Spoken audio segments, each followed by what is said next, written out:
Olá, sejam muito bem-vindos ao 5º episódio do nosso podcast Um Convite ao Pensar, um podcast que explora personalidades através do diálogo, do pensamento, da reflexão. Meu nome é Bruno Figueiredo e hoje eu vou começar perguntando para você que está ouvindo a gente aí de casa se em algum momento da sua vida você sentiu que ninguém te entendia. Às vezes até você mesmo, você não se entendia. E, geralmente, nesse momento, a gente não sabe como lidar com as coisas. Agora, imagina ter uma pessoa na sua vida que te escuta e, além de te escutar, te ajuda a organizar os seus próprios pensamentos. Hoje eu tô com uma pessoa aqui que, involuntariamente, acabou fazendo esse papel na minha vida sem saber. E, por coincidência, hoje acabou se tornando uma psicóloga. Nath, muito bem-vinda, muito feliz de estar com você aqui. Obrigada, é um prazer estar aqui também. É um prazer te reencontrar depois de tanto tempo. Nossa, muito tempo, cara. Sim, e de ver também tudo que você conseguiu conquistar, sabe? Desde aquela época pra cá. Eu acho que isso é o mais bacana. É ver quem você se tornou, assim. Por mais que a gente não teve muito tempo para conversar sobre esses 7 anos que a gente tá sem trocar muita ideia, pelas conquistas que você teve e até mesmo o podcast, a estrutura de tudo. Como a gente comentou antes, eu participei da tua época quando você estava gravando vídeos pro YouTube. E, pegar o Bruno fazendo aquilo e hoje ver você fazendo o podcast me dá um parâmetro de comparação de até como você está hoje em dia. Uhum. Sabe? De quem era você naquela época. Sempre foi uma pessoa que se desenvolveu muito fácil. Então, sempre teve sonhos e sempre correu atrás desses sonhos, né? E com o podcast não foi diferente. Só que ver a estrutura daquilo e ver a estrutura disso hoje é como ver a estrutura do Bruno daquela época e ver a estrutura do Bruno hoje em dia, sabe? E é muito bacana eu estar presente tanto naquele momento como estar presente no momento de agora. Então... E é legal a gente contextualizar para a galera de casa que fazem 7 anos que a gente não conversa. Sim, exatamente. Que a gente não senta e troca uma ideia. Então, depois de tanto tempo, a gente está aqui cara a cara no podcast para poder falar. Exatamente. É muito louco. A gente foi muito próximo. Eu lembro que eu e você, por um tempo, foi carne e unha, assim. A gente não desgrudava. Sim. Era todos os dias. Eu tenho uma lembrança muito forte da varanda da sua casa. Todo dia, eu acordava de manhã, pegava o carro... Era 2 horas da tarde, você tava lá na porta de casa, entendeu? Era o tempo de eu almoçar e o Bruno já tava lá na porta de casa pra gente trocar ideia e ficar na varanda. E eu acho que muita coisa a gente conseguiu elaborar depois daquela época. Eu acho que, assim, não foi naquele momento, mas muito do que foi conversado naquele momento foi elaborado depois, sabe? Meio que abriu portas para outras elaborações e para outras perspectivas. Então, eu vejo que aquele momento foi muito importante, tanto para mim quanto para você, porque você trazia coisas sobre você e eu estava ali para escutar, mas ao mesmo tempo eu também conseguia trazer as coisas sobre mim e você escutar. E a gente sempre teve perspectivas muito parecidas, então o nosso papo sempre batia muito e virava algo expansivo, né? Eu lembro que ainda comentei com um amigo falando que eu ia vir aqui. E eu falei assim, eu acho que não tem como dar ruim, porque sempre que eu converso com o Bruno, é como se eu me imaginasse naquele emoji do WhatsApp, sabe? Que é a cabecinha explodindo, assim. A gente sempre teve esse tipo de conversa, né? Conversas que mudaram a gente de alguma forma, ou que fizeram com que a gente evoluísse de alguma forma, né? Então sempre foi algo construtivo, né? As nossas conversas, a nossa relação. Inclusive, estava com saudades disso. Porra, cara, é muito doido a gente lembrar, assim, de quantas fases a gente teve. Sim. A gente, em 7 anos, a gente mudou muito. Hoje eu até comentei com você, eu sinto a gente muito mais maduro, né? Não 100%, mas assim, o quanto a gente evoluiu. E uma coisa que é muito interessante, o que uniu a gente, eu acredito que era esses monstros em comum que a gente tinha. Sim. A gente lidava com coisas. E tem uma coisa que eu valorizo muito na vida, a gente ter proximidade com pessoas que colocam a gente pra cima.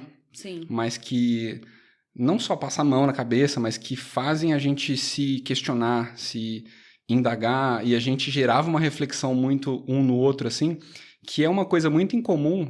Às vezes a gente tem contato com pessoas que é tão, não vou dizer assim, fútil, mas é tão assim, sem profundidade, Sim, sem... superficial. Né? Às vezes aquele papinho de porteiro, sabe? Sim, E eu e você não, o a gente... papinho coach, né, também. Isso, de, aquele tipo, papinho assim, positivo. de motivação, mas uma muito motivação... simplista.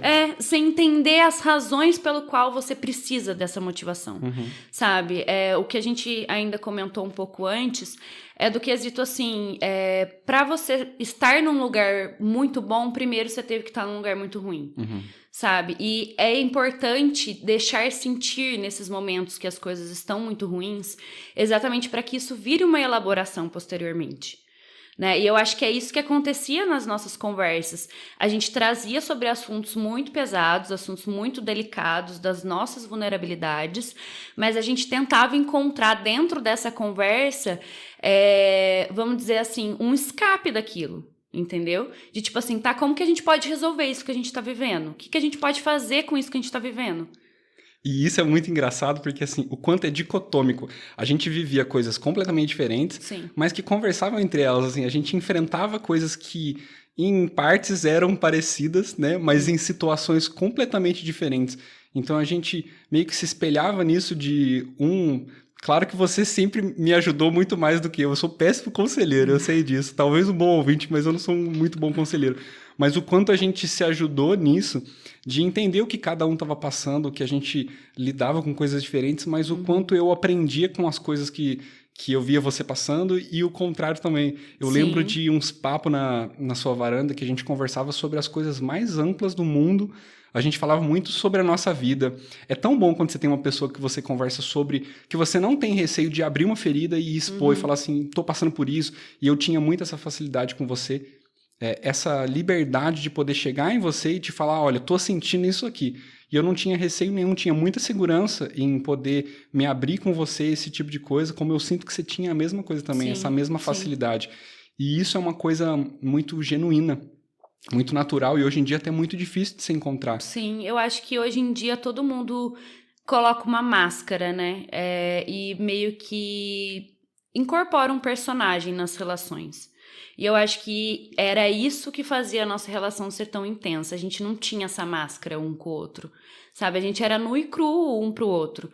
Então, você se sentia confortável para se expor e para expor suas vulnerabilidades, se expor exatamente nu e cru para mim, e consequentemente eu também me sentia à vontade para isso, porque você confiava em mim para isso, né? E eu confiava em você para isso. E por isso que gerou tantas coisas construtivas nessas conversas, né? Porque eu vejo que hoje em dia as relações elas se tornam superficiais exatamente porque as pessoas têm medo de falar sobre as vulnerabilidades e expor as suas vulnerabilidades.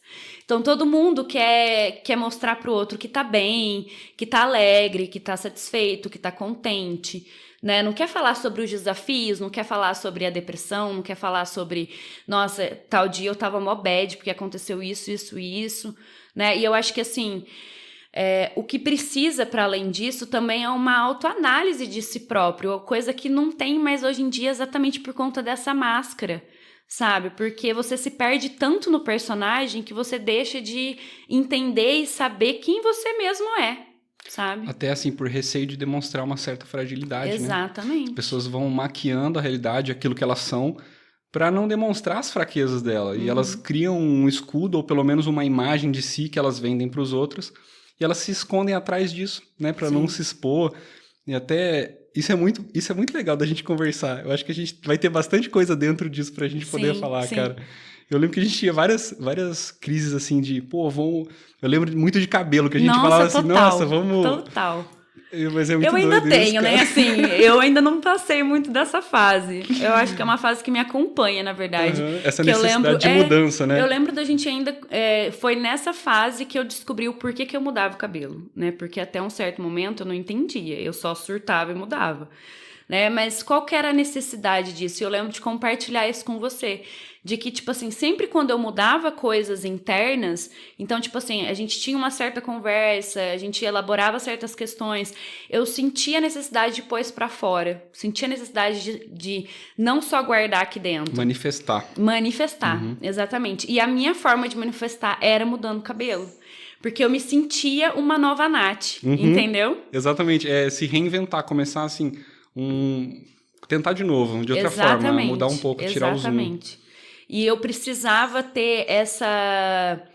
Como eu posso explicar? Essa motivação externa, pra mim, era mudar o meu visual, entendeu? Eu quero ser uma nova Nath, então eu vou pintar meu cabelo e vou não só ser uma nova Nath de dentro pra fora, mas uma Nath de fora pra dentro também. Eu tinha necessidade desse de fora pra dentro. Eu acho que a gente também tinha uma certa necessidade de afirmar que vai mudar. Exatamente. Não era uma afirmação, assim, de eu preciso olhar no espelho e me reconhecer, me ver novo. Sim. E até mesmo as outras pessoas verem que eu mudei, sabe? Tipo assim, eu acho que se eu só começar no discurso, as pessoas não vão perceber tanto. Eu preciso mudar mais do que isso, entendeu? E eu ainda, assim, hoje, a gente pode ver que eu tô vivendo numa vida mais estável emocionalmente pelo fato que faz um pouco mais de tempo que eu não mudo meu cabelo, né? Mas essa mudança, ela meio que vive inerente a mim, sabe? Eu sinto uma necessidade de mudar o tempo inteiro. Eu acho que, assim, todo ser humano tá em constante movimento, em constante mudança, mas eu gosto de mudança radical, entendeu? Entendo E eu total. acho que exatamente pelo fato de eu gostar da mudança radical, que eu gosto de ser radical no meu cabelo. De, tô de cabelão, vou cortar bem curto. Tô com uma cor normal, vou pintar de um azul, entendeu? Eu gosto de uma mudança radical, não gosto de, vou cortar as pontinhas, sabe? Vou fazer umas mechas. Não é esse tipo de mudança. Eu preciso virar a chave, sabe? E esse meu virar a chave é com mudanças radicais. Eu não consigo... Acho que a gente é muito 8 e 80, né? Tanto eu quanto você. Então, consequentemente, as nossas atitudes também são muito 8 ou 80. Essa estética combina com a gente. Sim, exatamente. É um estereótipo que a gente já assumiu, que Já a gente entende que assumiu, é a gente já assim. aceitou. Já falou assim, é isso e fazer o quê? É o nosso jeito. Essa época, pelo menos há 7 anos atrás, eu lembro que eu era um furacão, assim, em relação à intensidade de sentimento. Eu acho que eu era mais sensível ao mundo, até pela instabilidade, mas eu digo insegurança em relação ao que vai ser da minha vida. Eu me questionava muito em relação a mim, quem eu era, o que eu queria. Eu sei que eu tinha muitos questionamentos. Eu lembro da gente conversar sobre vários, né, mas muito sobre isso, assim. Eu tinha muitas dúvidas e nessa época eu era bem passarinho, assim. Eu queria bater asa, eu queria conhecer o mundo, eu queria me aventurar, mas eu tava... Queria vários amores diferentes. Eu não vou negar. Mas eu queria me aventurar, eu queria me conhecer, eu queria saber, eu queria mais, sabe? Você queria experienciar mais. Isso. Né? Eu acho que chega num momento da nossa vida que ela te pede isso, sabe? Mais experiência. E eu acho que é através dessas experiências que você vai se reencontrando e se encontrando, sabe? Então, é necessário. É claro que, assim, a gente conversa muito sobre o fato de que as mudanças precisam ser de dentro para fora. Mas o externo, ele influencia nessas mudanças de uma certa forma, né? E as experiências, né, as perspectivas, tudo isso influencia na forma como a gente vê o mundo e como a gente se vê, né? E eu acho que era exatamente o que você estava precisando naquele momento, viver experiências novas para ter perspectivas novas e, consequentemente, conseguir elaborar um novo Bruno, entendeu? Que era o que você queria. Eu tinha uma certa sensação de que, aquela época, tá? Hoje eu não sei se eu mantenho esse pensamento. A vida é muito curta. Nossa, vamos viver, vamos fazer tudo. Quero fazer tudo que eu tenho vontade. E nessa época eu era muito good vibes. Diferente de hoje, assim, eu tinha outro pensamento. Eu era muito assim, porra, quero natureza, eu quero fazer tudo. Então, todo dia eu tinha uma brisa diferente. Nossa! Mas eu acho que faz um pouco de parte dessa fase que a gente tem. Sim, depois você vai amadurecendo, você vai botando o pezinho no chão, você vai tendo mais calma, mais cautela. Eu acho que depois que você experiencia muita coisa também, você fica mais tranquilo. Mas esse momento, ao mesmo tempo, ele é essencial. Essencial e é muito bom. Você não estaria onde você está hoje se você não tivesse vivenciado esse momento. Você entende? Então, tipo assim, todo mundo, não todo mundo, mas eu acho que quem consegue participar dessa experiência e dessa fase, consegue evoluir posteriormente, sabe? E você não precisa se fixar a uma coisa... a minha mãe tinha uma frase que ela falava assim pra mim, nada é fixo, é assim, nada é uma coisa que não fica presa, que você consegue estático. mudar. Então, a parada é, você tem que entender que essa fase, ela muda. Você vai ter vários momentos na sua vida em que hoje você tá assim, amanhã você não tá mais. Pelo menos eu sempre me permiti mudar, porque eu falei, eu não preciso acreditar sempre nas mesmas coisas, eu não preciso me segurar e me apoiar em uma opinião e falar assim, eu sou isso. Então, acho que é você poder se permitir mudar, né? De hoje ser uma coisa, amanhã ser outra. E eu sei que, pelo menos nesses últimos 7 anos, a gente deve ter passado por tanta coisa que acho que a vida vai moldando a gente, né? Que nem um barro, a gente vai se modelando. Mas a gente tem que ter essa fase de intensidade de realmente poder se descobrir, porque eu lembro que essa época foi uma época que mexeu muito comigo, que eu tava, assim, realmente aberto a ter vários tipos de experiência, mas que depois me acalmou, sabe? Então, é legal a gente passar por isso. Inclusive, tem uma coisa que eu lembro muito forte, que eu acredito que você vai lembrar também, que foi o último Réveillon que talvez eu tenha comemorado na minha vida. 7 anos atrás. Depois eu nunca fui disso, assim, mas eu lembro que esse Réveillon... Foi o primeiro e o último, né? Porque também não tinha acontecido o primeiro disso ainda, porque era novo isso pra você. Tinha quantas pessoas com a gente? 6? Pode falar os nomes pra gente contar? Sim, se você lembrar, eu sei se eu vou lembrar de todo mundo. Eu lembro do Fernand. É o Éder ou Elder? Eu acho que é Éder. Éder. O Carolzinha, João, a Carolzinha, a Lola, que ela também foi, eu e você, 7 pessoas. 7 pessoas. Eu lembro muito assim, ó, olha que engraçado. Eu não sei de onde saiu essa ideia, essa iniciativa, mas a gente ia passar um Réveillon onde as pessoas não se conheciam, acho que só eu e você e a Carol. Não lembro, mas eu lembro que assim, eram 7 pessoas que não se conheciam, a gente ia passar junto. Cada um escreveu uma missão. Ai, é verdade. Você lembra disso? Eu tinha esquecido dessa cara. parte. E eu lembrei hoje de uma coisa que eu não lembrava. Cada um escreveu uma missão pro ano que vem. Então, cada um escrevia uma missão em que você tinha que cumprir essa missão. Eu lembro que tinha algo relacionado ao social, assim. E aí, depois a gente ia sortear e cada um ia tirar uma missão para realizar no ano que vem. Eu não sei se você vai lembrar o que você tirou, mas olha que engraçado. Eu tirei a missão que eu mesmo escrevi. Não, é porque várias pessoas, cada um escreveu um, né? Isso, cada um escreveu uma missão, sorteou entre eles e eu tirei a minha própria. E eu lembro perfeitamente dessa carta. Eu tenho foto dela até hoje, inclusive, no meu arquivado. A minha missão era assim, ó. Ei, você no ano de... Agora eu não vou lembrar em que ano que era, né? Você precisa se desculpar de alguém que você tenha machucado. Nossa, foda. Nossa, eu escrevi isso pensando numa coisa que fazia sentido pra mim. Uma coisa pessoal sua. Sim, e caiu justamente pra mim. Inclusive, eu fiz isso. Eu fui isso até uma que eu te perguntar. Você chegou a realizar essa missão? E foi libertador pra mim, foi muito bom. Sim. Pô, isso foi super legal. Você chega a se lembrar que você saiu? Qual que era a missão? Não lembro a missão. Eu lembro de algumas coisas que tinham da missão. Tipo assim, presentei uma pessoa... numa data não convencional. Isso, eu lembro disso também. Eu lembro também. dessa missão também. Eu não sei se foi a missão que eu tirei. Eu tenho essa missão guardada, eu tenho certeza, porque eu tenho uma caixinha de lembranças que eu vou tacando tudo lá. Inclusive, é um ótimo momento para reabrir essa caixinha e dar uma... de Pandora. Exatamente. Pô, outra coisa muito legal que eu lembro é que a gente sentou numa mesa redonda, igual a gente tá aqui, sentou, aí tava todo mundo...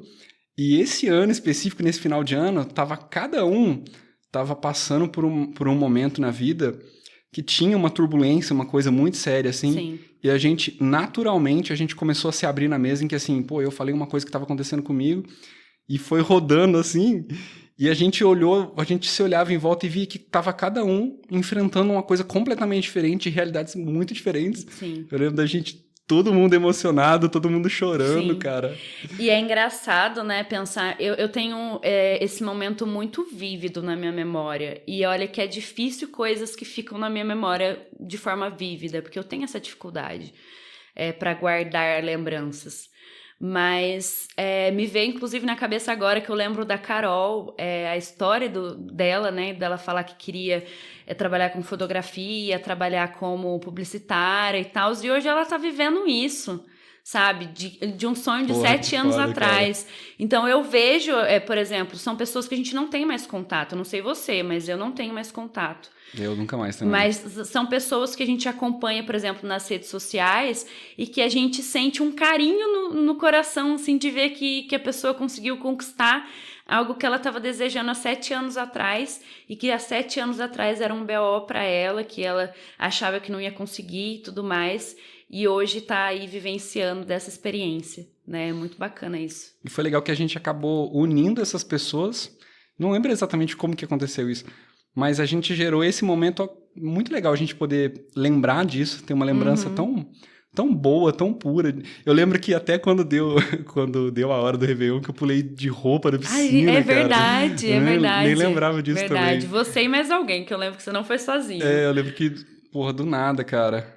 Mas tá aí uma lembrança muito boa de Réveillon, assim. Foi muito bom porque intensificou o que a gente estava vivendo entre só eu e você.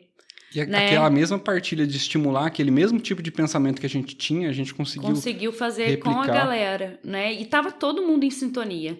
Tava todo mundo nessa vibe, né? Eu acho que eu não... Assim, eu tenho as minhas crenças de acreditar que as pessoas entram na nossa vida por um motivo, do mesmo jeito que saem, e assim consecutivamente. E naquele momento foi importante aquele encontro dessas 7 pessoas. Eu tenho certeza absoluta que marcou de formas diferentes para cada um, mas que foi marcante para todos que estavam ali. Né? Foi uma coisa intensa. Eu acho que era uma coisa que a gente estava vivendo muito naquela época, era a intensidade. Tudo era muito intenso. Engraçado, né? Nossa, porque tava tudo muito aflorado, né? Demais. Eu lembro que no dia seguinte a gente foi pro parque, todo mundo. Sim. Eu tenho boas lembranças. Eu lembro que eu arranquei um tampão do meu dedo jogando bola descalço. Logo eu, quando jogo nada. A gente plantou um abacate, você lembra disso? Eu não lembrava disso, cara. A gente plantou um abacate no parque. No parque. Uhum. Nossa, eu não lembrava disso. Aí a gente trocou ideia com um senhorzinho que tava plantando lá no dia outras árvores, a gente outras chegou coisas. Nele. E a gente ficou trocando ideia com ele, e aí a gente falou, a gente quer, né, ser positivo no mundo de alguma forma. E era muito essa brisa que a gente tava, né? Não era só uma mudança interna, era uma mudança social também. A gente queria fazer uma revolução de alguma forma entre essas 7 pessoas, né? E a gente falou assim, vamos plantar uma árvore no parque, né? Como se, nossa... Mas você imagina, isso é muito louco. É lógico, quem que pega e vai no parque plantar uma árvore? Assim, é muito difícil alguém virar e pensar, nossa, eu vou em algum lugar plantar uma árvore porque tá precisando de árvores no planeta, entendeu? E a gente pensou exatamente de ser uma árvore frutífera por conta dos pássaros, por conta, né, de trazer esse ambiente pro parque. Então, assim, olha como mesmo novo e mesmo passando por todos os BOs que a gente estava passando, a gente tinha esse afinco de, tipo assim, a gente... ansiava por mudança, a gente ansiava por melhoria, sabe? A gente tinha esse anseio meio de revolucionário mesmo. Eu senti essa brisa. Uhum. Se eu não tiver enganado, a missão de alguém era plantar uma árvore frutífera. Eu acho que tinha alguma coisa a ver com isso. E aí a gente já juntou no rolê. Mas olha o que eu tava pensando agora, assim, o quanto a gente tava aberto a esse tipo de experiência. Uhum. Porque às vezes a gente tá com uma programação tão fechada que a gente não olha pro lado e não vê esse tipo de coisa. Sim. Olha o que eu lembrei agora. Eu lembro que a gente tinha uma frase, eu não sei se você vai lembrar disso, cara. Meu Deus, que qual? Eu tatuei um arco e flecha. Eu lembro, você veio com essa teoria. Que eu acho que você vai poder explicar melhor. Eu não lembro se era uma frase pronta, mas tinha uma teoria do que quando você precisa puxar a flecha para trás... Uma flecha para chegar no alvo, ela precisa ser puxada para trás. E era muito no quesito que a gente, tipo assim, a gente estava em situações onde a gente sentia que a gente estava atrasado para as coisas. Então, tipo assim, o voltar para trás parecia ser uma recaída ou algo... ruim, né? Então, por isso que você trouxe muito essa teoria, porque nos momentos que a gente precisa de mudança, em algumas situações a gente precisa voltar para um lugar que a gente já esteve, Sabe? Para pegar esse impulso. Esse impulso. Né? Esse impulso que é o que fala essa grandiosa frase que a gente não lembra. Eu não sei de onde... Eu lembrei disso agora, eu nem tava pensando nisso, cara. Então, tipo assim, que a gente precisa voltar pra trás pra ganhar esse impulso pra conseguir ir mais longe, entendeu? Isso tinha muito a ver com o que tava todo mundo passando. Exatamente. Porque tava todo mundo passando por uma coisa que te afundava. Tava todo mundo meio estagnado no mesmo lugar, né? Uhum. E todo mundo querendo mudança. Só que ao mesmo tempo, para querer mudança, você precisa sacrificar algumas coisas. E quando a gente pensa em sacrificar algumas coisas, a gente pensa que a gente tá retrocedendo, né? Eu acho que é exatamente sobre essa ideia, né? Esse medo de retroceder que veio a partir daí essa teoria de que em alguns momentos a gente precisa ir para trás para ganhar um impulso para conseguir ir mais para frente, entende? E entender que não é linear. Não é. A vida não é uma linha reta. E a gente foi aprender isso só nas pancadas, né? Que doido, né, cara? Sim. E como teve curva nessa linha do tempo, né? Total. Eu tenho certeza que nesses 7 anos que a gente ficou sem se falar, cara, eu tenho pouca lembrança de como foi que a gente se conheceu e como foi que a gente parou de conversar. Sim, eu fui pra São Paulo em 2014, então era no final de 2014. Meu Deus, não, faz tempo. Não. Faz muito tempo. E aí a gente se encontrou, a gente trocou uma ideia à cabeça. Eu lembro que você era uma pessoa muito ambiciosa, e aí você falou muito sobre ambição. Nossa, cara, eu era meio coaching, Exatamente. Eu era meio com esse papo assim de nossa. Empresário, e era um empresário coach, galera. Meu passado me condena. Mas ele fez parte também da construção de quem você é hoje, sim, sabe? Eu acho que, assim, às vezes a gente tem um repúdio em relação a algumas fases da nossa vida, mas é importante a gente acolher também com carinho essas versões, né? Porque essas versões trouxeram a gente a ser quem a gente é hoje. O que a gente passa define o que é bom pra gente, o que não é. Sim. E a gente vai modelando e se ajustando, sim, até encontrar o que a gente realmente é, cara. Isso é muito doido, né? E aí, depois disso, o que aconteceu? Eu voltei pra Poços, éramos vizinhos e fumávamos cigarro. E aí a gente, que nem eu te falei, que a gente tava trocando ideia. Eu e você somos pessoas que conhecemos muitas pessoas e muitas pessoas conhecem a gente. Porém, somos pessoas muito solitárias. E eu acho que a gente se identificou nisso, porque a gente entendia da solidão um do outro. Sabe? Porque muitas pessoas que estão ao nosso redor falam assim, como você se sente sozinha? Você tem tantas pessoas que te conhecem, você conhece tanta gente, você sai na rua, todo mundo te cumprimenta, todo mundo sabe quem você é. Como que você se sente sozinha mesmo assim? E é muito difícil explicar isso. É muito difícil. Porque essa visão, todo mundo olha, vê nas redes sociais assim, você tem uma visão da pessoa, mas você não sabe.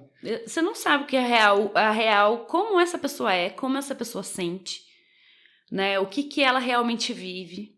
E às vezes a pessoa idealiza uma coisa de você e ela não, às vezes ela nem quer acessar o teu verdadeiro. Não. Porque é mais conveniente para ela aquela tua versão que ela idealizou, sim, e que ela viu em você. Então às vezes ela simpatiza com a Nath que aparenta ser. E ela às vezes não tem nem interesse em saber quem você é de verdade. E isso é uma coisa muito normal na internet, né? Sim, sim. Ainda mais hoje em dia. Porque antes ainda, eu acho que não tinha esse boom de Instagram, sabe? De redes sociais, igual tem nada hoje em dia. Era algo que estava começando naquela época. Mas né? Tanto que os influencers era coisa de YouTube, não era nada desses trends de Instagram. Né? Os influencers era YouTube, não tinha nem a plataforma de influência de Instagram ainda. Então era tudo muito novo, né, naquela época. E eu acho que a gente se identificou exatamente nesse ponto, né, nessa solidão. A gente conseguiu entender a solidão um do outro e falar, caralho, existe uma pessoa que se sente sozinha, do mesmo jeito que eu me sinto sozinha, mesmo tendo pessoas ao meu redor.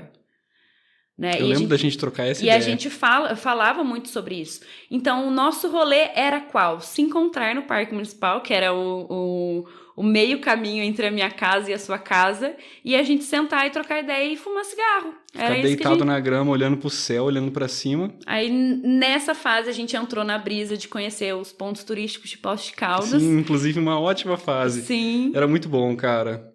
E era o nosso rolê de domingo. Nosso rolê de domingo era, e aí, qual que vai ser o ponto turístico de hoje?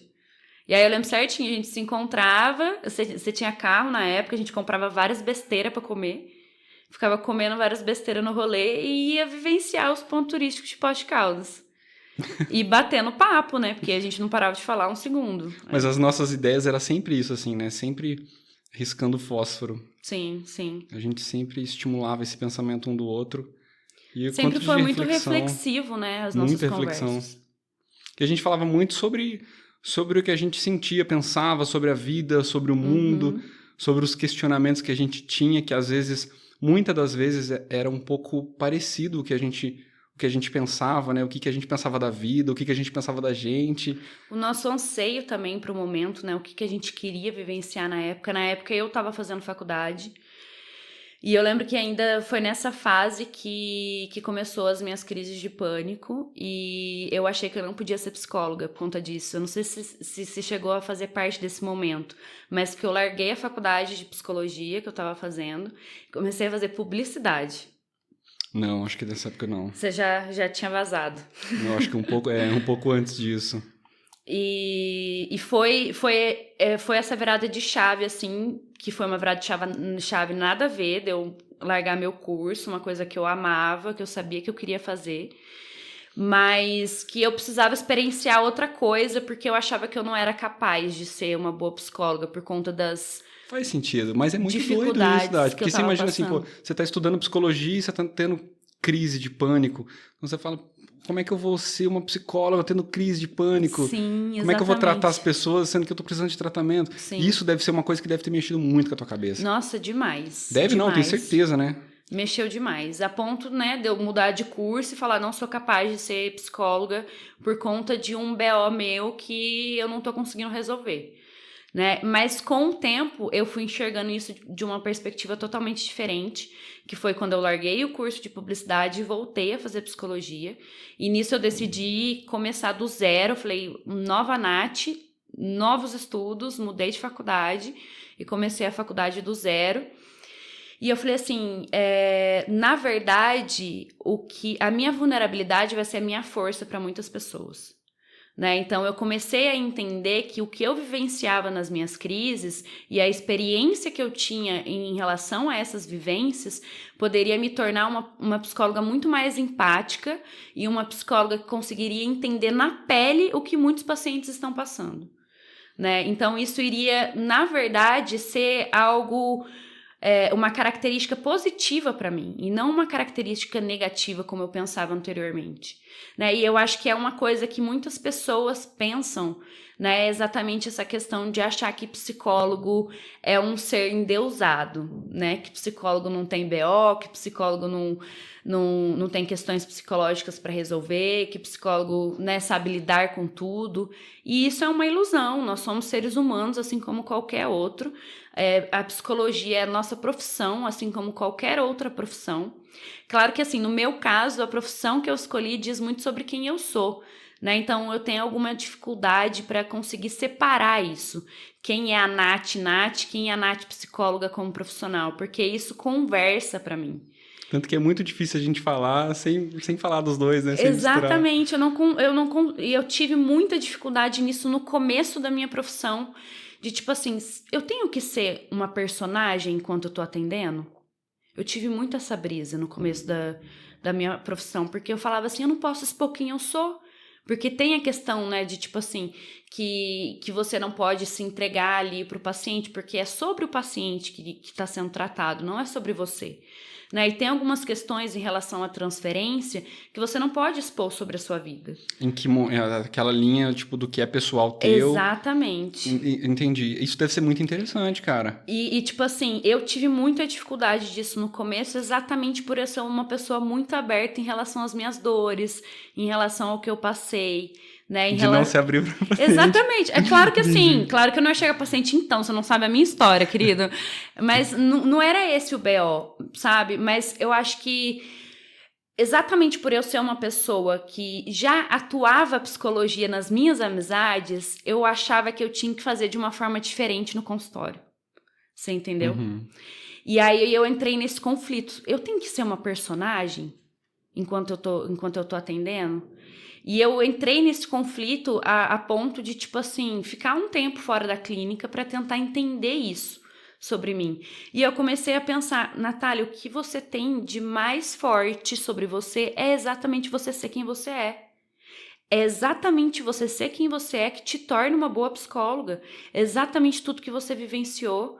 É exatamente tudo que você experienciou. isso esbarra na clínica, isso esbarra na profissão de psicologia. É claro que a gente trabalha a questão do ser neutro, né, durante as sessões e tudo mais. Então, assim, as minhas opiniões não importam, as minhas crenças não importam, né? Mas a empatia, ela é muito importante dentro desse processo. E eu acho que tudo que eu vivenciei me fez ser uma pessoa muito empática. Então, é aí que conversa muito a questão da psicologia com quem eu sou hoje, né? E também a questão da escuta, né? Sempre fui uma pessoa que vai lá, conta a tua história. Né? Mas você sempre teve essa facilidade, né? Esse tato, né? Sempre tive.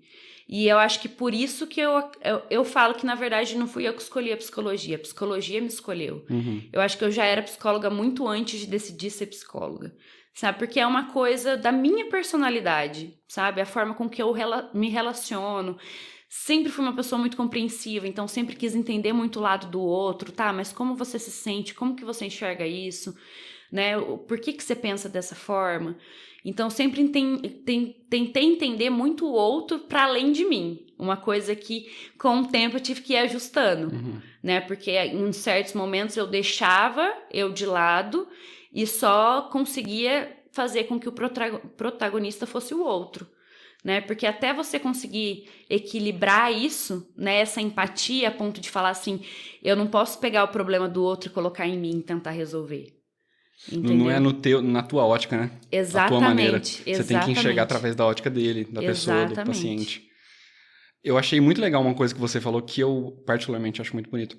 É você pegar uma dificuldade que você tem, não sei se seria uma dificuldade, uma fraqueza ou aquela fragilidade tua, e transformar ela em um combustível. Achei muito interessante você usar aquilo que estava te ferindo e usar isso como uma coisa que te impulsionou a falar, então eu vou fazer isso e eu vou usar isso para ser uma coisa que vai me fortalecer. Isso é tão bom, cara, porque eu acho que isso dá mais sentido ao caminho que você escolheu. Com certeza. Eu vejo a psicologia como um propósito, assim como eu vejo as próprias crises de pânico que eu tive, eu vejo como um propósito para eu ser quem eu sou hoje. Eu acho que eu não seria tão madura, eu não seria tão empática, eu não entenderia tanto sobre mim se eu não tivesse vivenciado essa parte obscura da minha vida. Sabe? Porque as crises me trouxeram muitas coisas ruins, mas conquistar e sair delas me trouxeram muitas coisas boas. Então, tipo assim, a conquista de você falar assim, porra, agora eu consigo fazer qualquer coisa sozinha. Pra uma pessoa que não conseguia sair de casa. Eu fiquei 6 meses, Bruno, trancada em casa. De, tipo assim, eu não conseguia ir até a esquina sozinho por conta das crises de pânico. E a sensação de ter virado refém daquilo. Isso é a pior coisa. Exatamente. Porque você fica completamente vulnerável. Aí você tá o tempo todo em danger. Você fala... Foi o que a gente comentou aquela hora. Né? Impotente. Total. Fica refém. Aquilo que a gente comentou aquela hora. Você fica tenso, preocupado de que, posso ter uma crise a qualquer momento. E aí você tá em um lugar que você sente alguma coisa que você fala, será que eu vou ter uma crise? Aí você começa a pensar, será que eu vou ter uma crise? Você tem uma crise por conta desse pensamento. Exatamente. Nossa, é muito difícil lidar com isso. E na verdade, é uma das coisas que diferenciam o que chega a ser um transtorno e o que chega a não ser um transtorno. Essa era uma pergunta que tá aqui na pauta, porque é muito difícil identificar, assim...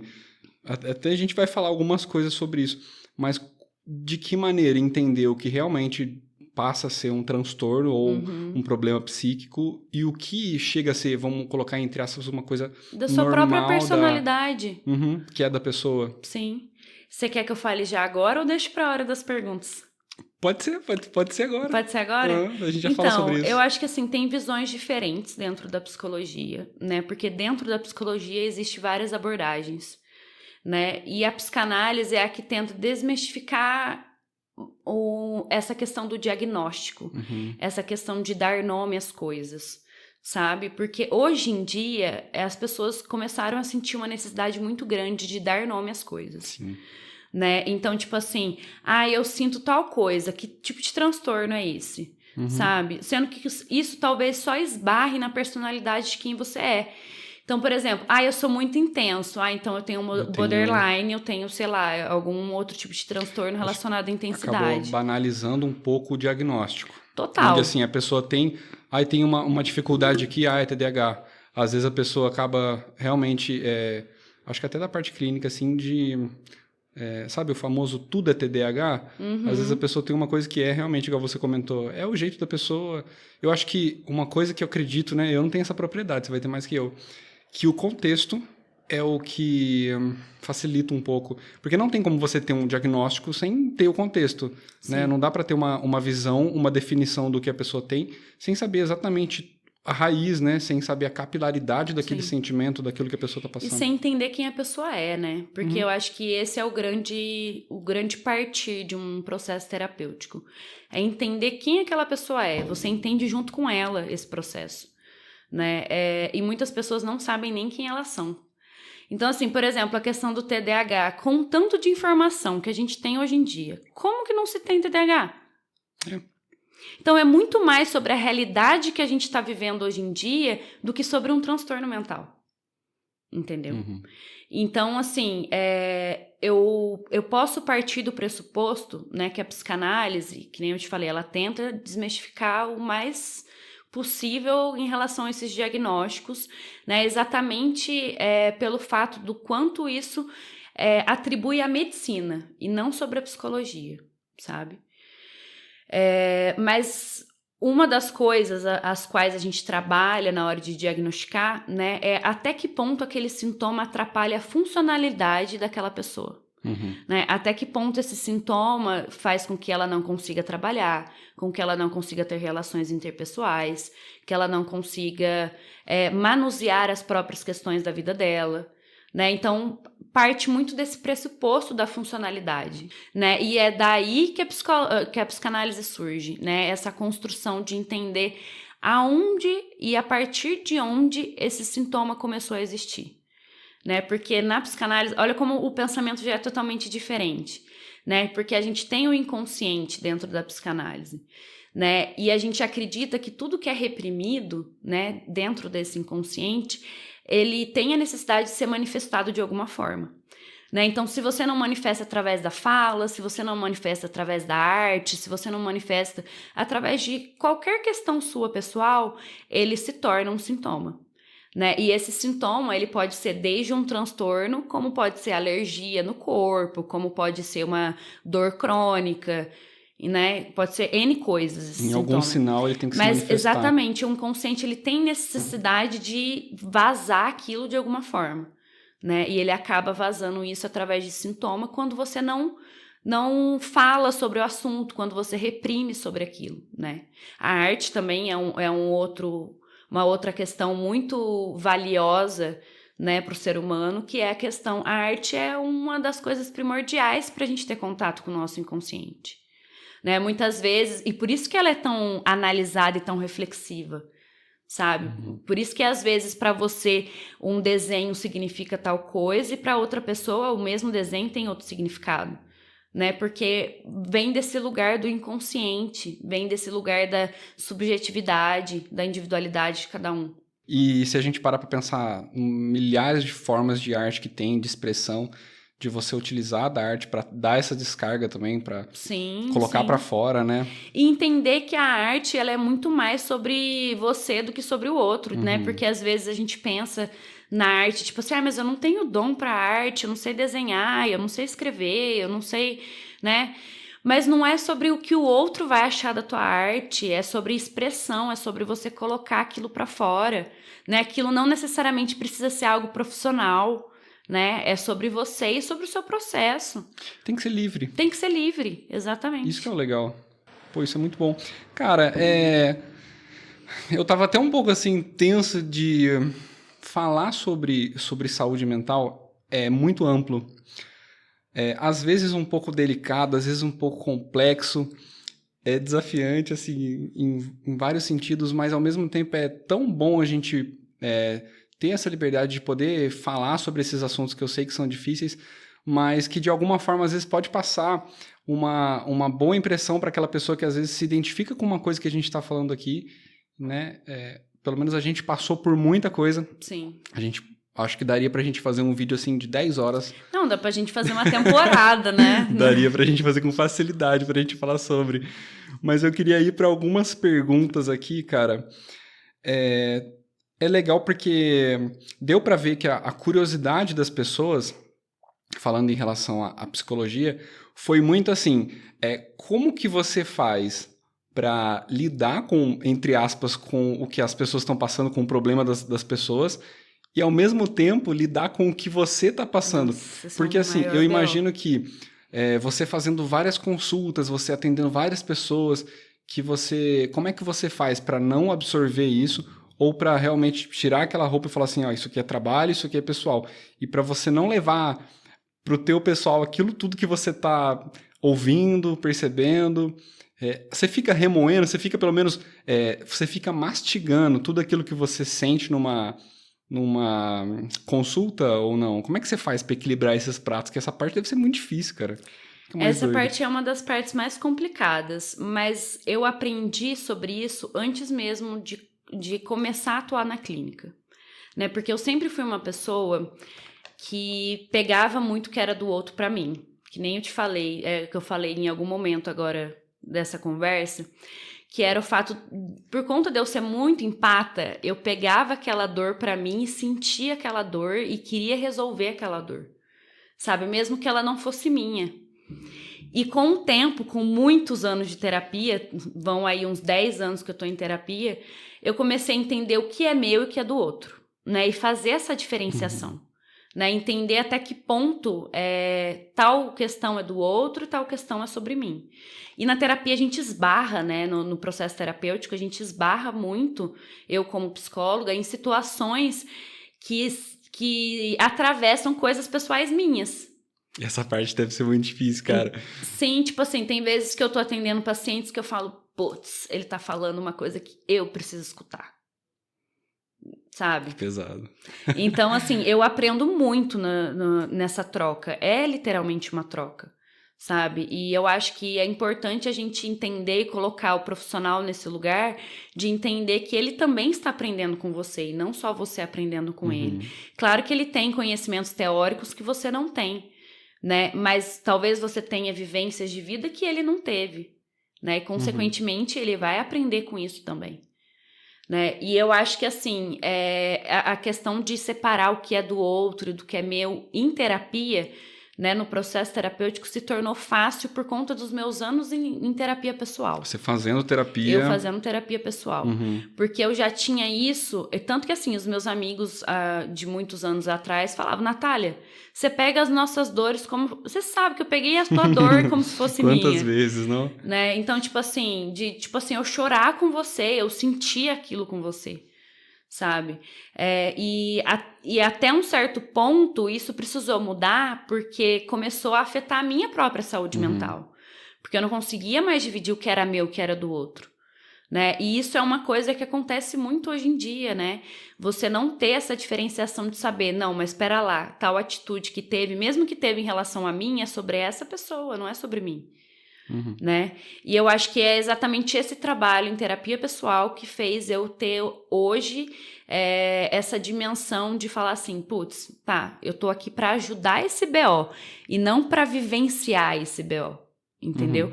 E se eu entro muito nesse BO, eu não consigo estar de fora e olhar o todo. Entendeu? E aí eu entro no mesmo lugar que o paciente tá. E aí eu acabo sendo inútil. O teu papel é tipo pegar aquele fone de fio que tá todo emaranhado.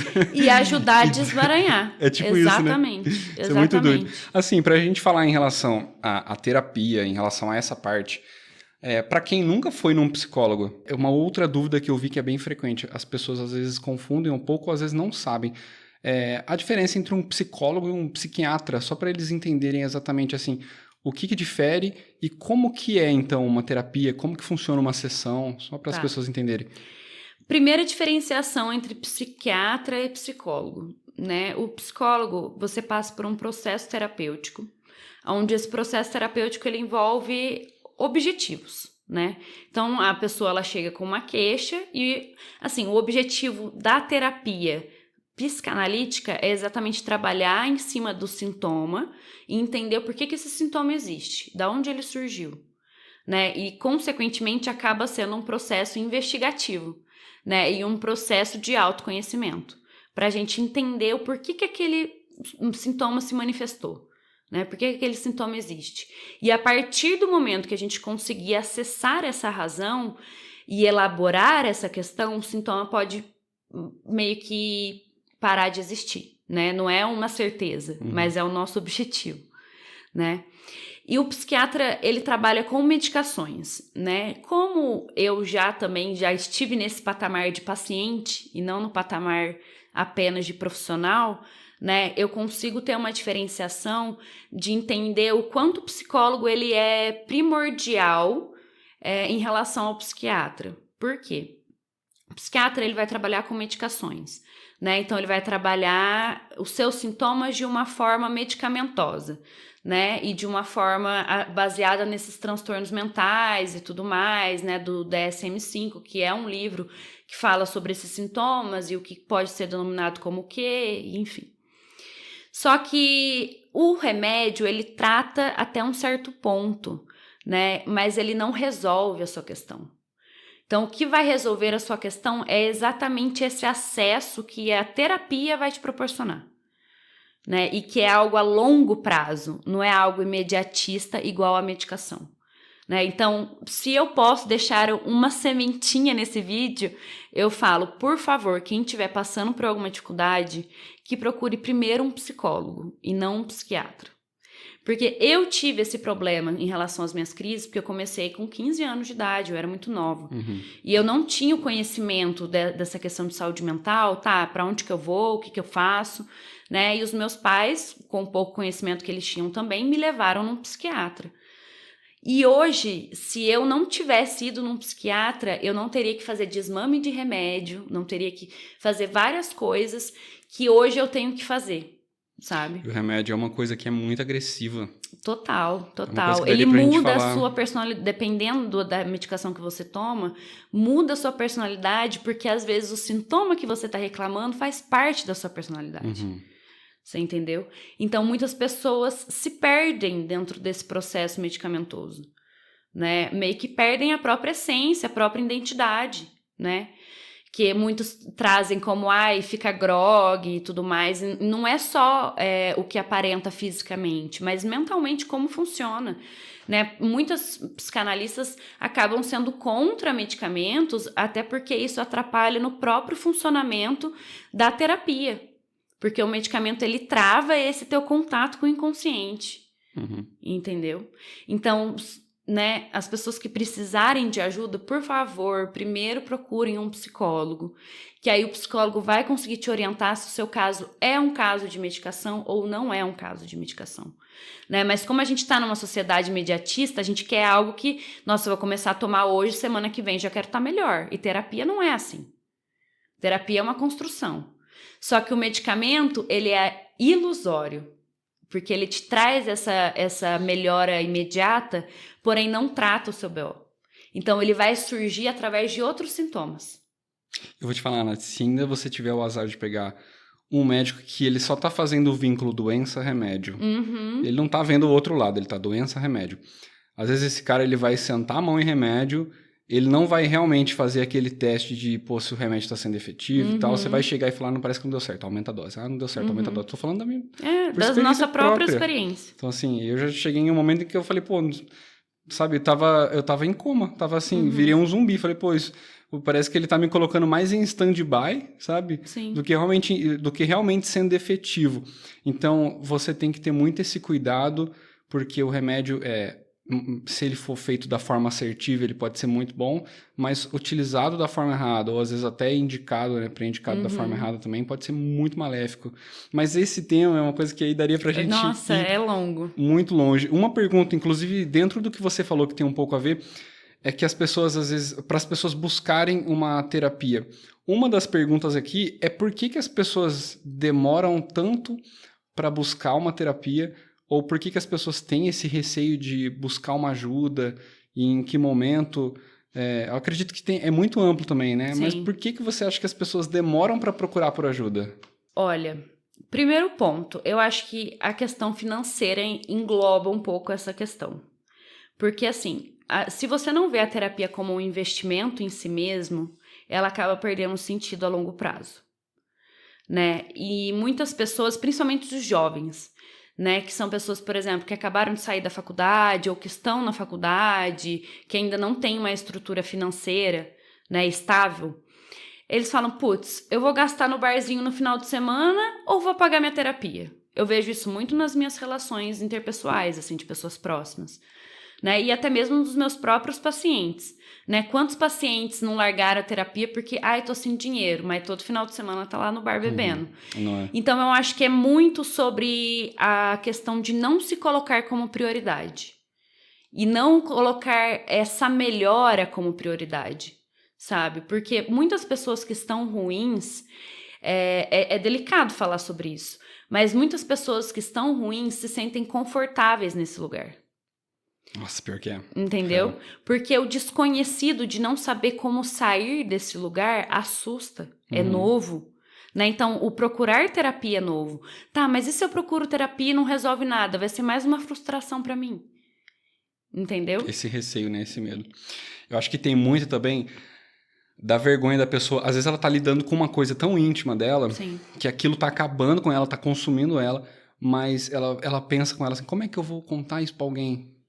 Sabe, tem um pouco de vergonha de chegar, sentar, ou às vezes por realmente não saber como funciona, sabe? Nossa, mas eu não tô com medo de chegar lá e a pessoa me fazer muita pergunta, eu ficar acuada. Sim, então sim. É muito amplo. Ou até muito mesmo difícil. não saber como que vai ser esse direcionamento, né? Porque muitas pessoas ficam, tá, mas eu não sei nem o que falar na primeira sessão. O que eu vou falar na primeira sessão?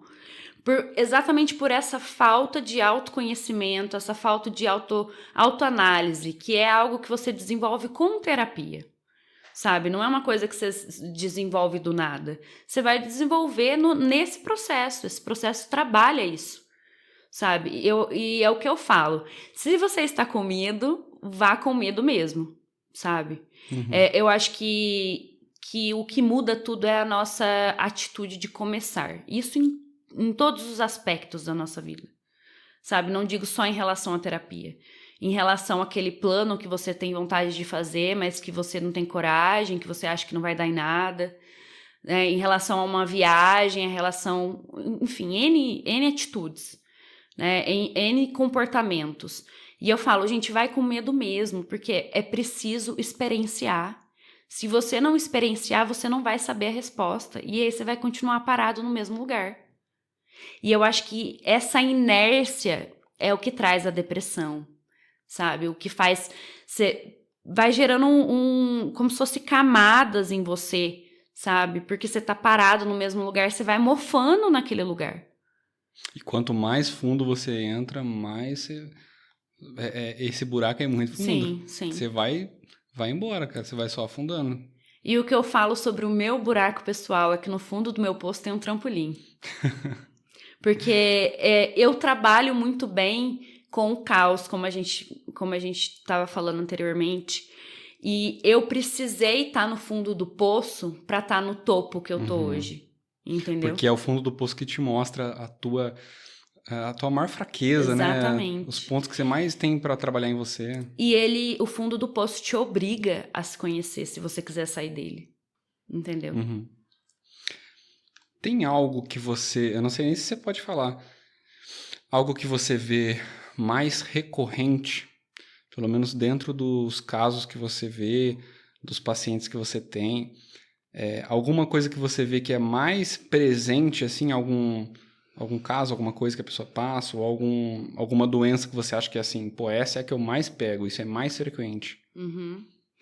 Bom, o que traz muito as pessoas para terapia é relacionamentos. É a maior questão que traz como principal queixa.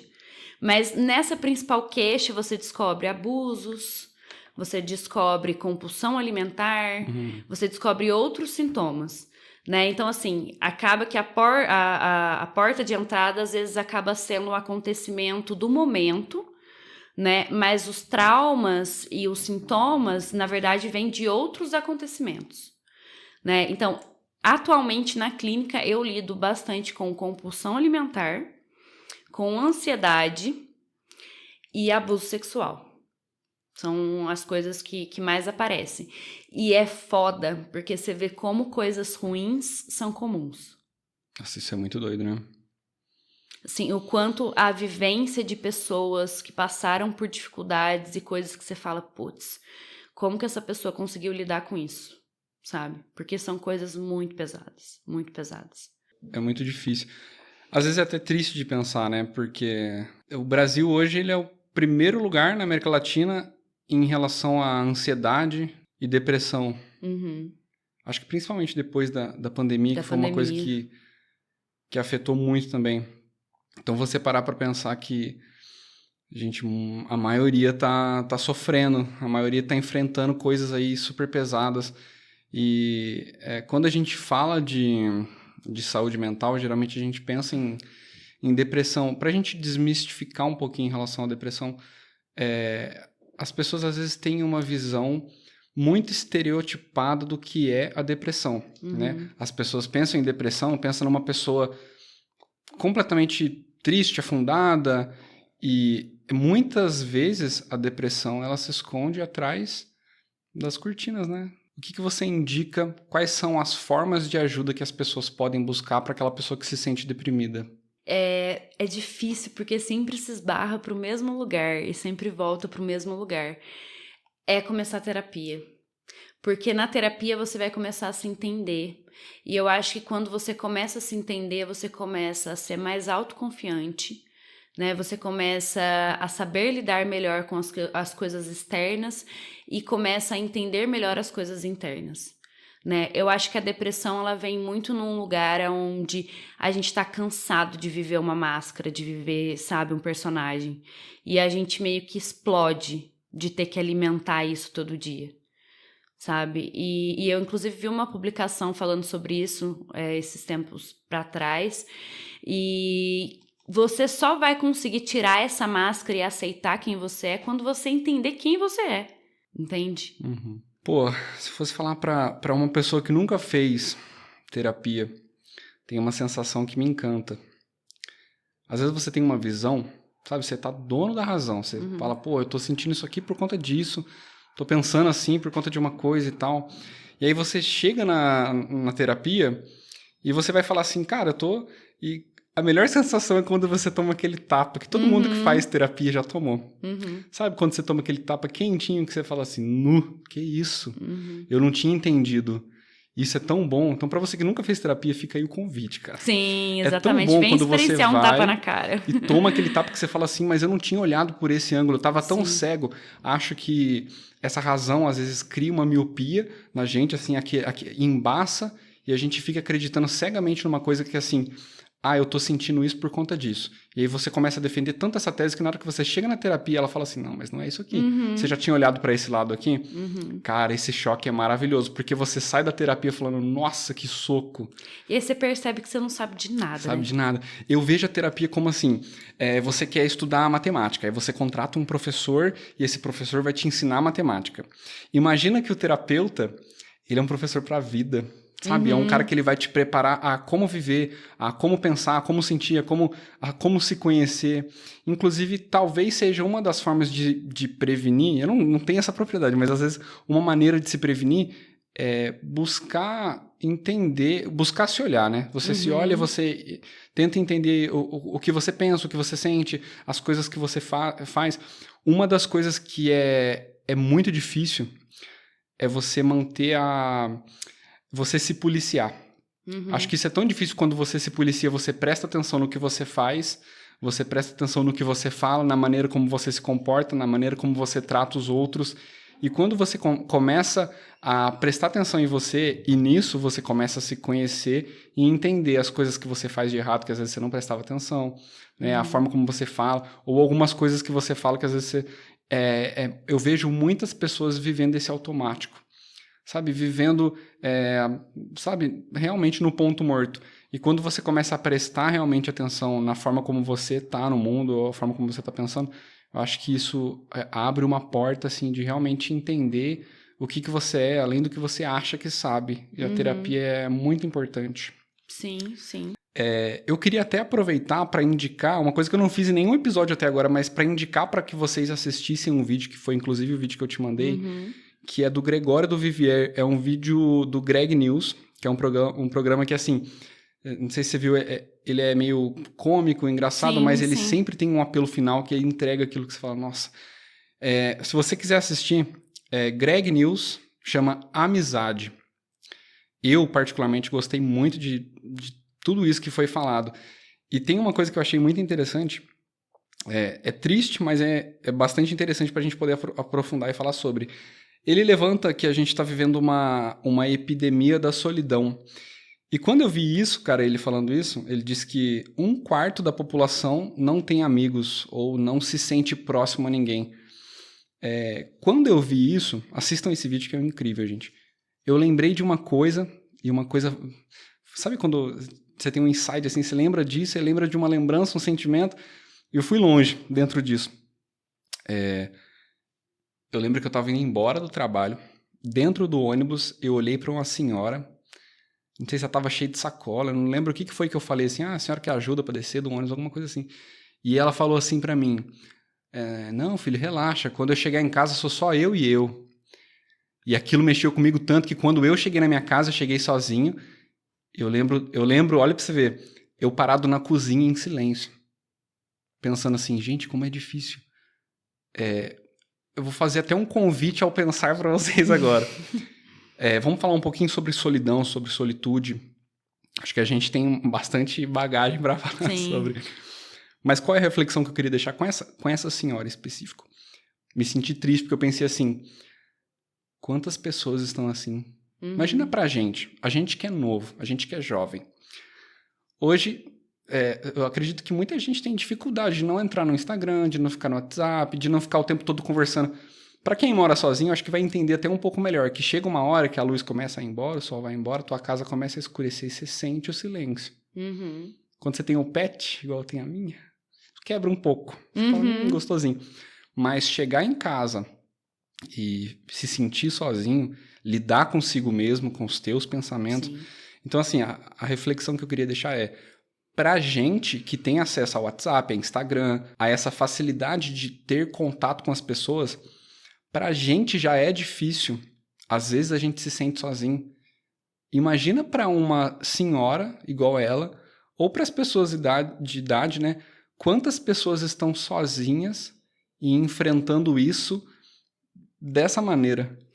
Mas você trouxe essa questão das redes sociais, né? E eu acho que é exatamente por ela que a gente tá tão sozinho hoje em dia. Sim, inclusive é dito nesse vídeo porque a internet, ela banalizou um pouco a amizade. Sim, porque ela banalizou é muito mais fácil, as relações, né? É mais fácil você ter seguidores, é mais fácil você ter amigos, né? Você tem ali galera curtindo a sua foto, mas vai precisar de alguém. Exatamente, exatamente. E as relações se tornaram superficiais, né? Exatamente porque você tá exposto isso. O tempo todo, você tá postando tudo que você faz, a sua rotina. Eu tenho acesso a você, assim, ó.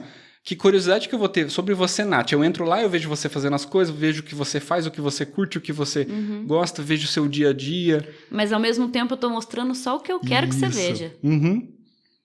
Exatamente. Né?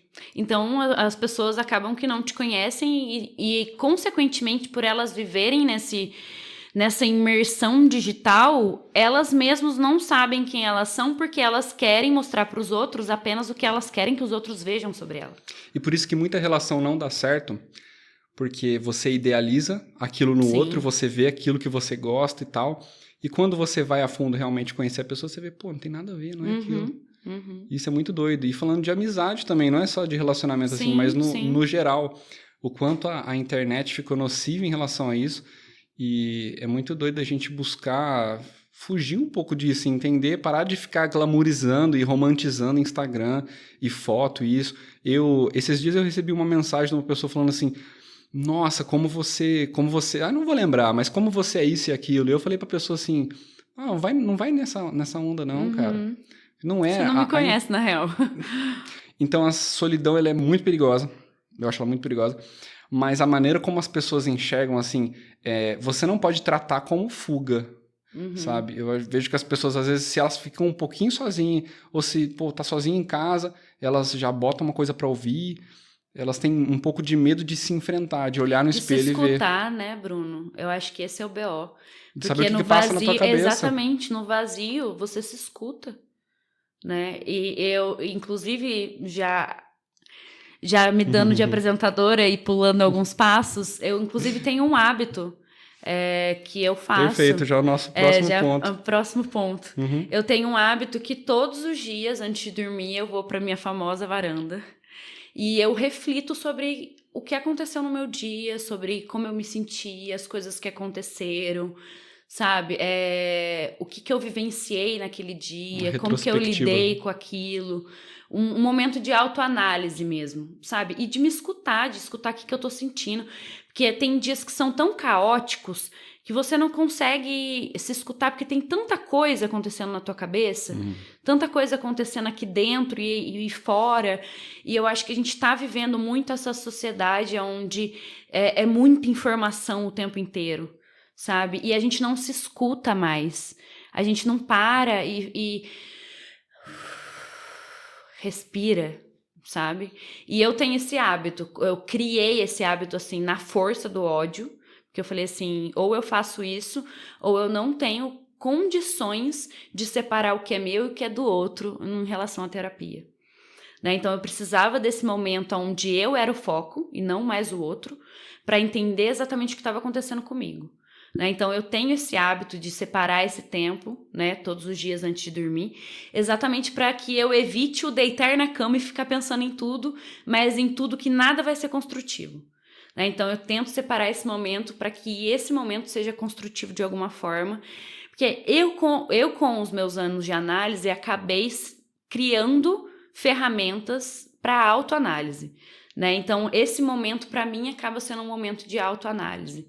Né? E que se eu vou deixando esse momento de lado, tipo, hoje eu tô muito cansada, não vou fazer isso, vou dormir, ou até mesmo quando eu estou muito ansiosa.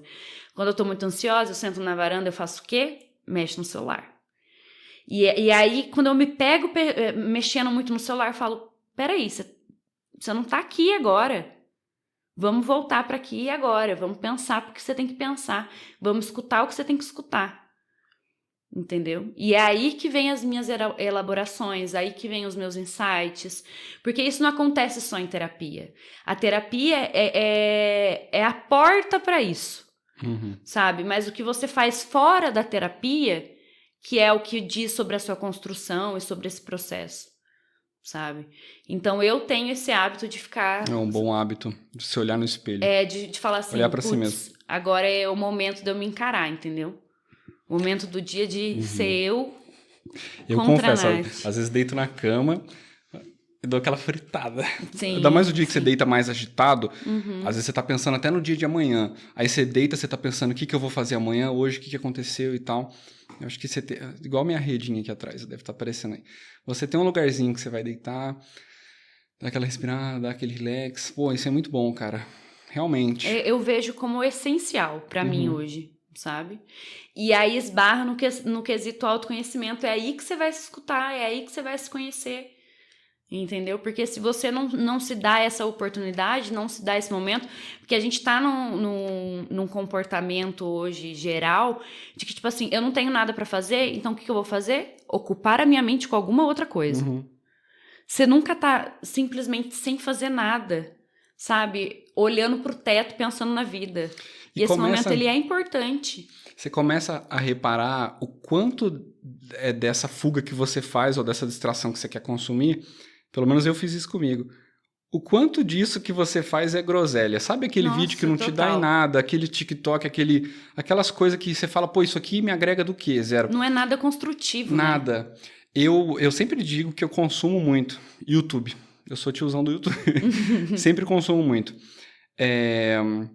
E eu assistia coisas que eram fúteis, ou sabe, você tá tão atarefado, tão sempre com a cabeça tão cheia, que às vezes você quer consumir aquela bobeira que é realmente, isso é normal você ter. Só que a parada é, se você fizer isso toda vez, sabe quando você senta pra almoçar e você bota aquele celular tocando aquela groselha ali, e eu comecei a reparar que eu tava consumindo muita coisa que não me dava nada.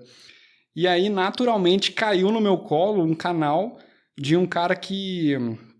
eu não vou falar sobre... não vou indicar o canal, Mas é um cara que cada vídeo que eu via, eu me sentia assim, falei, meu Deus, eu não sei de nada, eu não entendo nada. E esse cara começava a me instigar assim, fião, estuda, velho, porque você não tá entendendo demais. Eu escutava os vídeos dele e eu não entendia nada. Eu falei, não, vou voltar e vou assistir de novo. E cada vídeo que eu via desse cara, eu aprendia uma coisa, ou eu tocava em um ponto em que é uma coisa que eu não tinha contato. Então, quando eu entendi que, pô, isso aqui tá me agregando, eu passei a trocar aquela coisa, aquela groselha, sabe? Aquela coisa fútil que não dá em nada. Eu comecei a trocar isso por uma coisa que eu sei que vai ser construtiva. Então, mesmo que você tenha essa necessidade de consumir alguma coisa, pelo menos tentar ter essa percepção, essa cautela, esse cuidado de... então eu vou consumir pelo menos uma coisa que seja construtiva para mim. Sim, Mais um hábito aí, vou deixar. Bom, pra gente ir para o nosso segundo passo aqui do nosso bloco final. O bloco final é o hábito, o segundo ponto é o nosso convidado, ele indica para o ouvinte ou um filme, ou uma série, ou uma música, ou um livro. Pode ser um desses 4. Tá. Eu vou indicar, ainda mais que a gente tá falando sobre solidão, vou indicar o livro da Ana Sui, A Gente Mira no Amor e Acerta na Solidão. Nossa. Que é um livro que fala exatamente sobre a nossa falta inerente que a gente tem como ser humano, né? E sobre essa incessante busca de querer colocar o outro para preencher essa falta. Né? Então, é tipo, realmente, meu filho, se encare, entendeu? Porque essa falta, ela é necessária de sobre você e nenhuma outra pessoa vai preencher isso. Né? Então, é um livro muito interessante e cabe total pro que veio de conteúdo para esse podcast. Nossa, mas é muito legal você falar disso. Eu já me vi tampando buraco. Eu já vi pessoas em volta de mim tampando buraco. Sabe assim, vou encaixar uma pessoa... Tanto que muita gente... Inclusive tem um amigo meu que ele vai assistir esse vídeo. Que às vezes ele fala assim pra mim, não, te falta uma namorada, você tem que arrumar uma namorada, é isso que tá faltando. Às vezes as pessoas têm essa visão, sabe? Sim. Talvez cairia bem. Mas assim, porque não é isso. Você não tem que ter essa visão de que você tem que tampar o buraco ou você tem que preencher aquela ausência, aquela coisa que você sente com isso. Eu já vi muita gente entrando em relação ou se juntando àquilo e agarrando aquilo pelo medo de ficar sozinho. Sim. Pra gente finalizar o nosso bloco final, tem uma seguidora que mandou um conselho pra você dar um conselho. Ai, meu E Deus, ela mandou psicóloga não dá conselho, tá? Então, não, é só conselho porque faz parte do terceiro bloco, chama conselho, mas ela Mas aí pediu... lembrando que é a Nath, que tá dando conselho aqui, não Nath psicóloga. Inclusive é um ponto que a gente não conversou sobre, que eu tenho muitas curiosidades, inclusive eu tenho até uma pergunta pra fazer. Ai, meu Deus. Mas a pergunta dela é: como lidar com um relacionamento de mãe e filha totalmente frio? Eu acho que assim, primeiramente você tentando entender quem é sua mãe, né? Vamos pegar esse exemplo. Primeiro você tem que entender a sua mãe, a história da tua mãe, como foi a criação da tua mãe, como que foi a vida da tua mãe, sabe? Até mesmo para você não a culpabilizar por essa forma dela se relacionar. Sabe? Porque às vezes é a forma dela se relacionar. Às vezes era a relação que ela tinha com a mãe dela.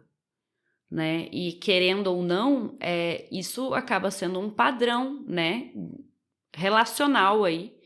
E ancestral dessa forma de se relacionar. Então, primeiro seria o entendimento sobre isso.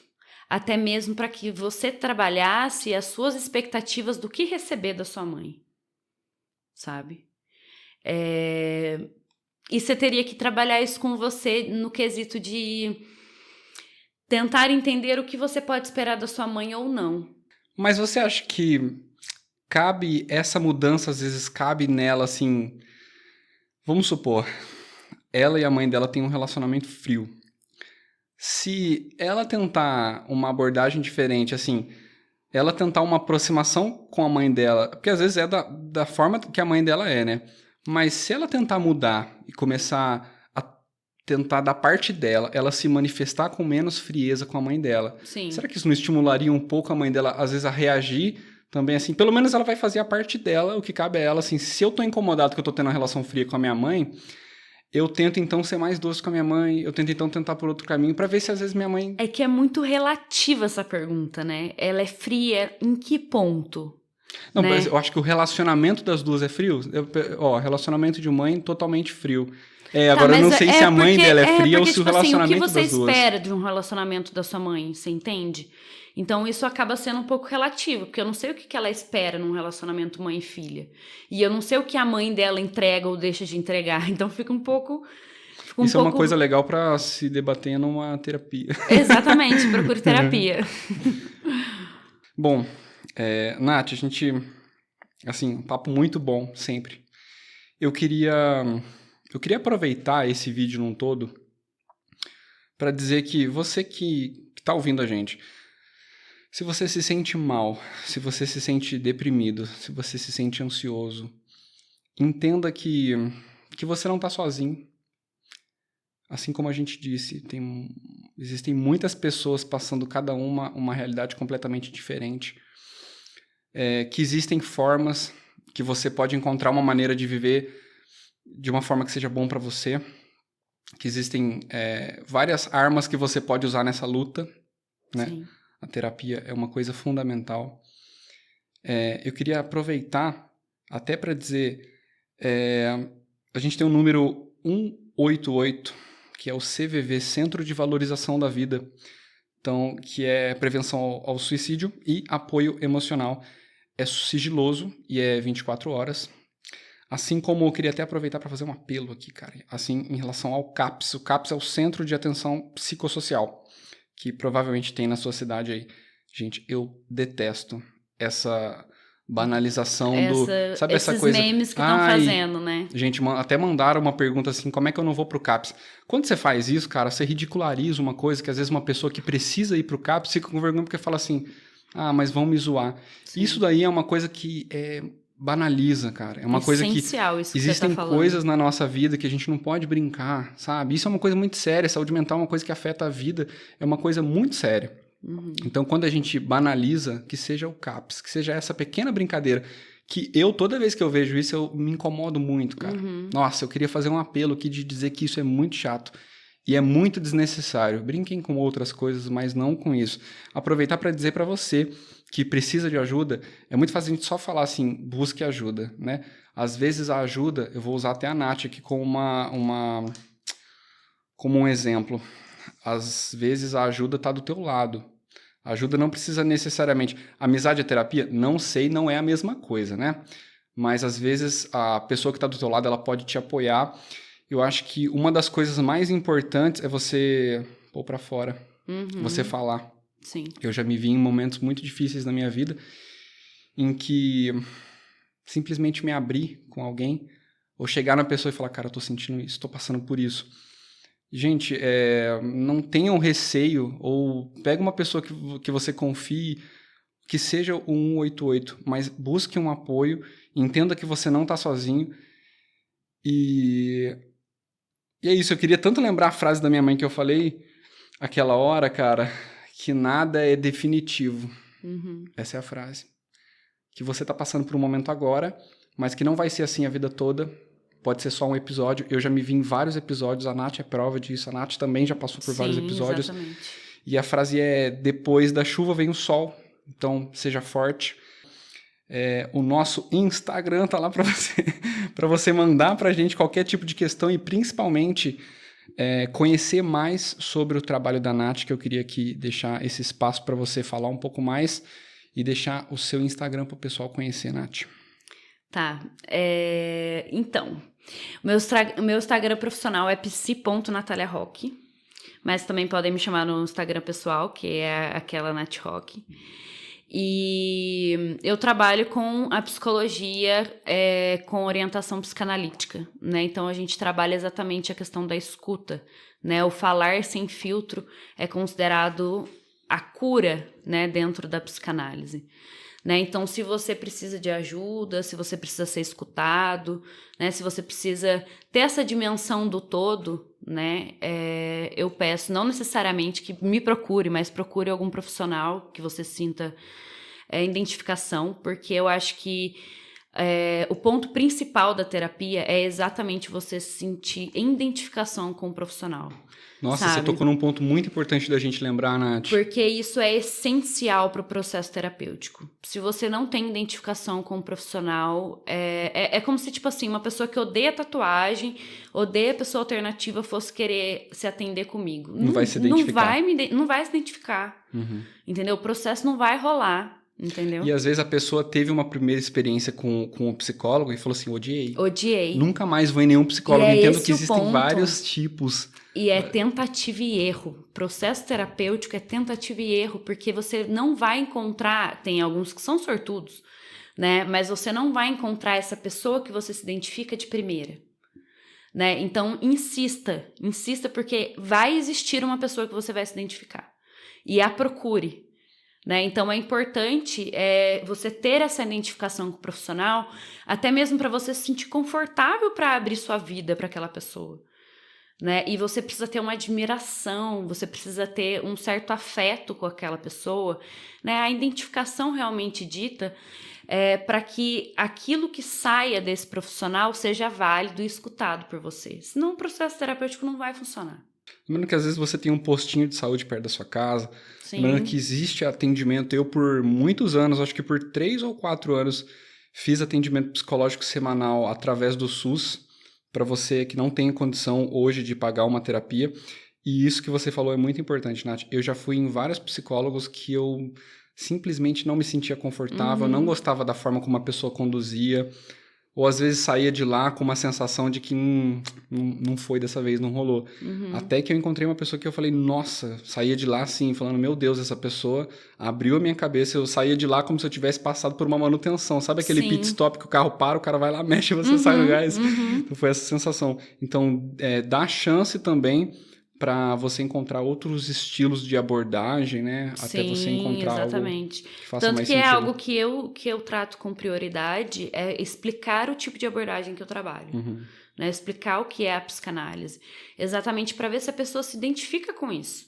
Porque nem todo mundo vai se identificar com a psicanálise, do mesmo jeito que nem todo mundo vai se identificar com a cognitivo comportamental. Então, existe abordagem para todos. Nath, muito bom. Adorei o nosso papo. Também gostei muito. Te agradeço demais você ter vindo, a gente trocar essa ideia. Muito enriquecedor. Tenho certeza que o pessoal vai gostar também. É um papo difícil de conversar, mas muito importante. Espero que tenha encorajado aquela pessoa que está ouvindo e que falou, pô, então vou tentar. Sim. Sabe que é possível virar a chave, galera. Eu queria agradecer a todo mundo que assistiu esse vídeo até o final. Muito obrigado a todo mundo que participou.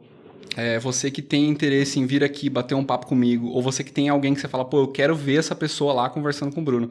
Pode ir lá no nosso Instagram, mandar sugestões, participem, mandem perguntas pra gente.